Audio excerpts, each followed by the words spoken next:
Hey everyone! Welcome to The Young and the Restless. I'm Jane, and I'm so excited to have you here. If you love Young and the Restless, then you're in the right place. Make sure to hit that subscribe button and turn on notifications so you never miss a video. Alright, let's dive right in. According to spoilers for The Young and the Restless, viewers will witness one character experience triple heartbreak while another is rejected by a move-in. Let's talk about some significant storyline developments that are approaching because there will also be some enticing ex-lovers colliding. 1. Nate experiences 3 heartbreaks. First of all, Nate Hastings will endure 3 rounds of heartbreak because he is going to take some hard hits. First and foremost, Nate will have to deal with the heartbreaking news of Damian Kane's terrible destiny. Unfortunately, when Nate has to inform Amy Lewis that Damian is no longer with them, his heart will ache once more. It will be difficult to witness Amy in such agony because Nate has nearly come to view her as a mother figure. When Nate finally learns that Audra Charles nearly had an affair with Kyle Abbott, his heart will break again. When Nate learns that Audra is willing to end their relationship for Vibrante, he will feel deceived because Audra has been concealing the specifics of her seduction agreement with Victor Newman. Given the likelihood that this will result in Nate and Audra's separation, Nate will likely experience a great deal of resentment and sadness in the future. 2. Claire declines to live with Kyle. Things might not go as planned, even if Kyle plans to move in with Claire Newman and tell Victor as soon as he returns home. To begin with, Claire is grieving over Cole Howard and might be hesitant to move out while Victoria Newman is also grieving. That might be sufficient justification for Claire to put off moving in with Kyle even longer. If Kyle acknowledges that Audra attempted to woo him, Claire might have another reason to apply the brakes. If Claire learns that Kyle set up the trap with a towel and a passionate makeout session, she might not exactly be applauding him. Ultimately, if Kyle is unable to turn this whole situation into his advantage as he had hoped, he might be rejected for a move-in and possibly even end up with a split. 3. Temptation comes from ex-lovers. We should also discuss some former loves who will be alluring on YNR in the upcoming months. Is it possible that Holden Novak will start dating his ex-lover if Audra loses Nate? It's feasible that Holden and Audra will sleep together again at some time, even if it's just for a single night, as he has always been searching for a chance to rekindle their romance. It's possible that Nate and Victoria will also face temptation in the future. Nate's breakup drama and Victoria's sadness might come together in a reunion narrative that surprises them both. When combined with the humiliation of a move-in rejection and the emotional upheaval of ex-lovers resurfacing at the most inconvenient time, triple heartache is a terrible experience that can leave even the strongest people feeling broken and lost.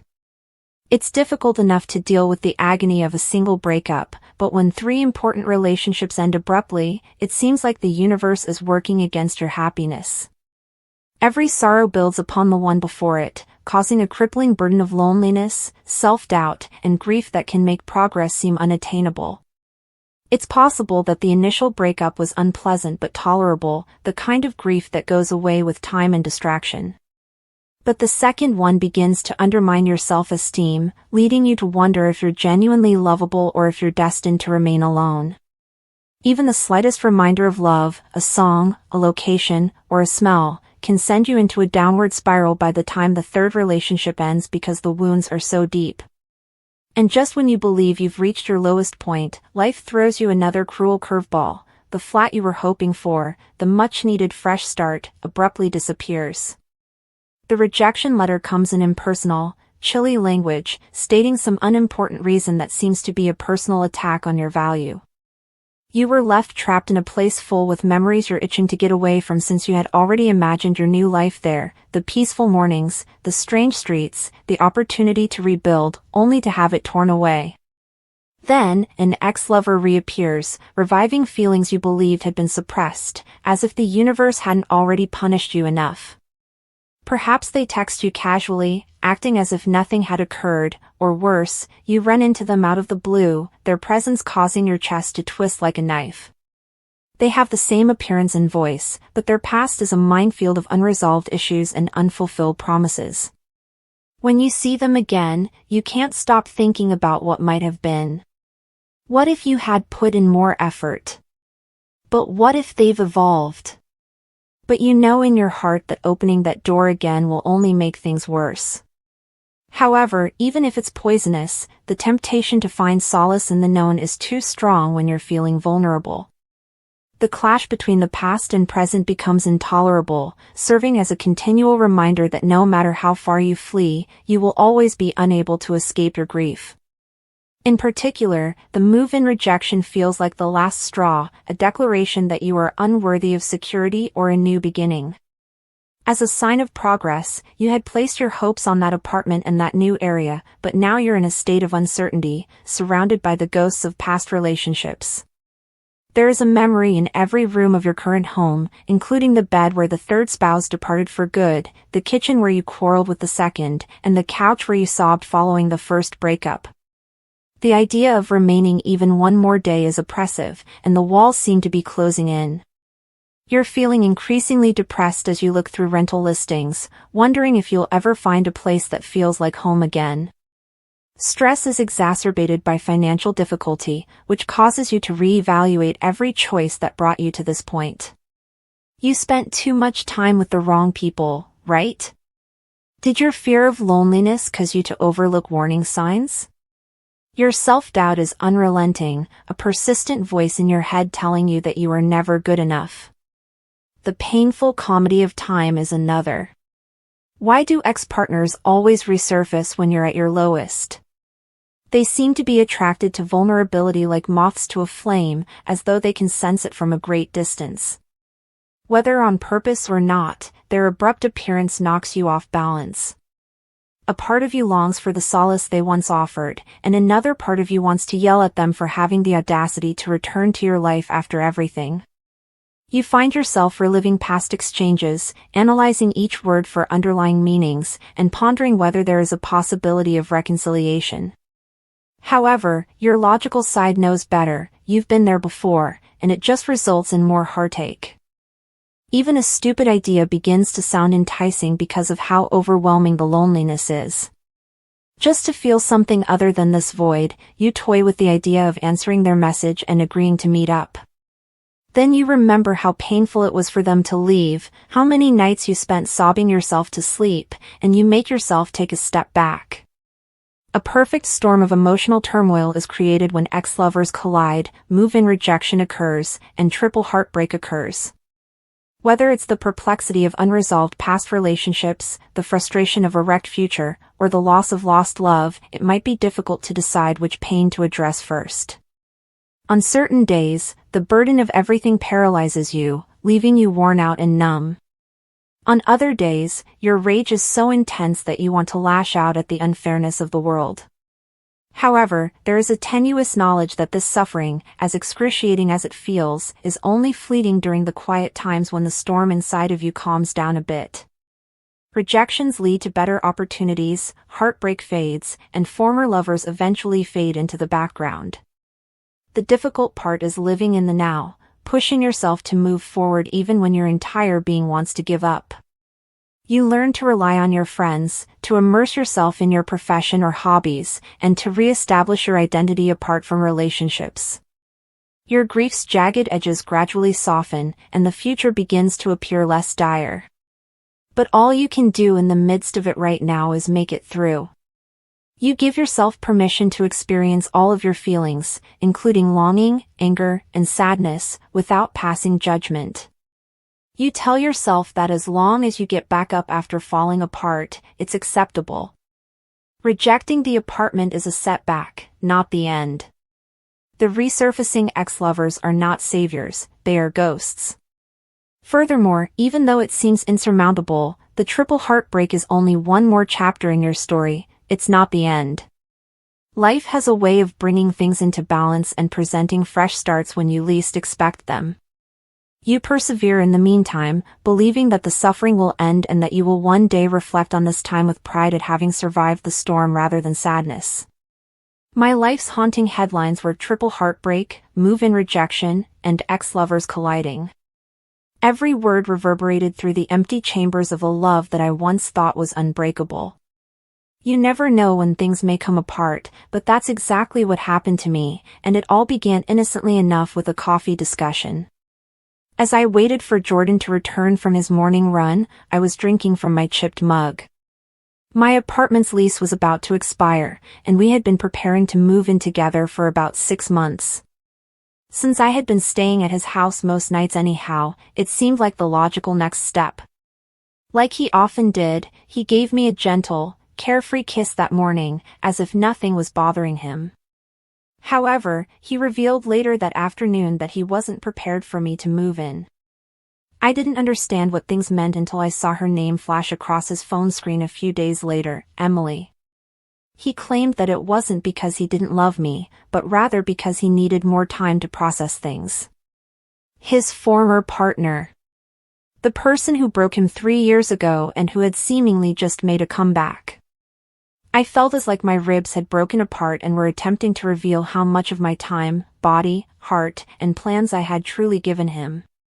It was like a crack running down the middle of my chest. I believed that we were creating a future together, but he continued to hold on to a ghost from his past. Heartbreak number 1 was that. The second breakup was less tidy. It was convoluted, multi-layered, and involved my own ex-boyfriend, Caleb, whom I never thought I would fall in love with again.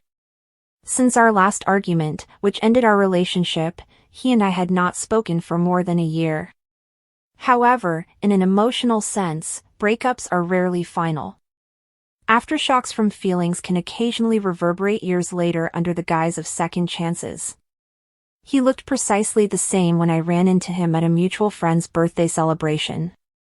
He had the same deep-set eyes, the same cheerful dimple, and the same dumb leather jacket that he carried like armor. I ought to have left. I ought to have informed him that I was still in pain from Jordan's rejection. Instead, though, I let the familiarity to envelop me like a cozy blanket. When Caleb said he was sorry, I trusted him. Late into the night, we resumed our conversation and exchanged texts, and before I knew it, I was in his place, still wrapped in sheets that still smelled like terrible choices and sandalwood. It seemed like a rebirth for a few weeks, as if we had both changed enough to make it work this time. However, I disregarded the warnings. When I questioned him about commitment, he winced. He didn't want to leave his apartment at all. The way he dismissed the future as if we had a limitless amount of time, avoiding discussing it. After that, I located the messages. From 2 women, not just one. Both ex-partners. Both are new. They were both obviously not aware that he was declaring his love for me once more. Not only because of what he did, but also because I allowed myself to think he had changed. That was heartbreak number 2. I allowed myself to forget the initial reason we didn't work together. And because it sprang from within, the third heartbreak was possibly the most agonizing.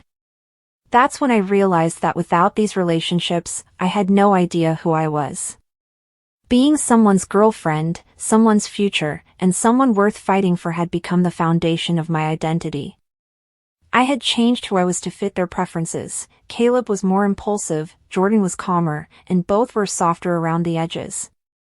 I had lost the ability to stand by myself. Additionally, I didn't recognize the lady staring back at me in the mirror after both breakups, lies, and betrayals. She appeared worn out, starved for something more lasting than borrowed love, and hollow-eyed. The anguish of losing myself was the third heartbreak. And in one excruciating evening, fate chose to entwine everything just when I believed I had nothing left to shatter. I had received an invitation to a gallery opening downtown on a Friday night that was pouring with rain. Even though it was in a room full of strangers and expensive wine, I needed to feel alive again, so I nearly skipped the trip. I could sense the change in the air as soon as I came in. There was Caleb. Jordan was, too. Emily was standing between them, yes, between them. It like a perverse cosmic joke. I loved my ex. The one who had deceived me. And the ghost that initiated the entire series of events. My heart didn't freeze, but my feet did. It began to thud so loudly that I believed everyone could hear it. I was first noticed by Caleb. There was an unreadable flicker of recognition, regret, and possibly shame on his face.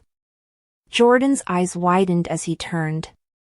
I waited for Emily to turn to face me and admit the devastation she had unintentionally sparked again, but she didn't. She gave Jordan a smile and caressed his arm as if she had always been there. All of the agony I had suppressed suddenly surfaced. I wanted to throw something, to scream, to disappear. Rather, though, I crossed the gallery floor and picked up a glass of champagne. I was going to do it with some goddamn dignity if I was going to collapse. They claimed that because the human heart cannot handle loose ends, we give ourselves the appearance of finality, making closure a lie. That evening, I discovered that the explanations, the apologies, and the sentimental farewells don't provide the true closure. It lies in your decision to keep going even when your entire being cries for you to turn around. I drained my drink, gave no one a specific grin, and walked away silently. Avoid conflict. Don't be theatrical. I'm done pleading for others to adore me. I wept in the weeks that followed. Not only for Jordan or Caleb, but also for the girl I was before, the one who believed that love would enough and who was unaware of her own value without confirmation from another person. I began going to therapy. I took off sprinting. I began to refuse. I added plants, sunlight, and quiet to my apartment's decor. I blocked numbers and erased old pictures for my own protection, not out of resentment. Even if no one else noticed, I began to live as though my heart mattered and that I mattered. The air gradually began to feel strange. Cleaner. Lighter. This story has no real conclusion, and there isn't a perfect metaphor to describe how it all improved me. However, I will argue that you learn from heartbreak. It breaks you in the most painful, humiliating ways, but if you make it through it, if you sit in it and let it burn, you come out on top. As opposed to a phoenix. More like a weary woman standing in her kitchen at 2 a.m, smiling as she pours tea into a broken mug because, at last, she is no longer missing him.